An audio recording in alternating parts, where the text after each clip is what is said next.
رات کی آخری پکار دیر رولا دینے والی اسلامی کہانی غمین اردو۔ ایک چھوٹے سے گاؤں میں حمزہ نام کا ایک لڑکا رہتا تھا۔ ماں کا اکلوتا بیٹا باپ بہت پہلے ہی گزر گیا تھا۔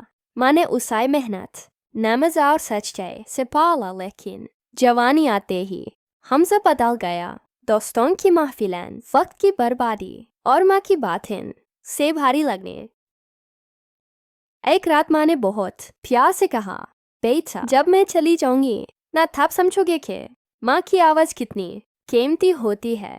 حمزہ ہنس کھا بولا، امی کچھ نہیں ہوگا آپ کو، مگر تقدیر کو کچھ اور منظور تھا۔ کچھ ہفتوں بعد ماں سخت بیمار پڑ گئی۔ حمزہ گاؤں سے باہر تھا۔ جب تک واپس آیا ماں کی سانسیں تھوت رہی تھیں۔ ماں نے کمزور آنکھوں سے یوز دیکھا، لرزتی آواز میں کہا، بیٹا نصیحت سن لو، نماز بھی مت چھوڑنا ورنہ زندگی اندھیری ہو جائے گی۔ حمزہ ان کا ہاتھ پکڑ کر زور سے رو دیا، لیکن کچھ ہی پلوں بعد ماں کی آواز رک گئی، ہاتھ ڈھیلا پڑ گیا۔ گھر میں چیخیں گونج اٹھی۔ اس رات حمزہ نے زندگی کا پہلا سچا سجا کیا۔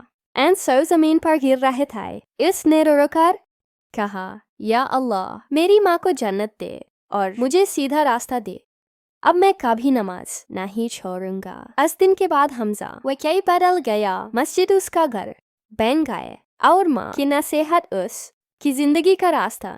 سبق دنیا میں سب چھوڑ جاتے ہیں ماں کے سوا، اور جب ماں چلی جائے تو انسان تنہا نہیں یتیم محسوس ہوتا ہے۔ ماں کی قدر اس کے سامنے ہو کر کیا کرو۔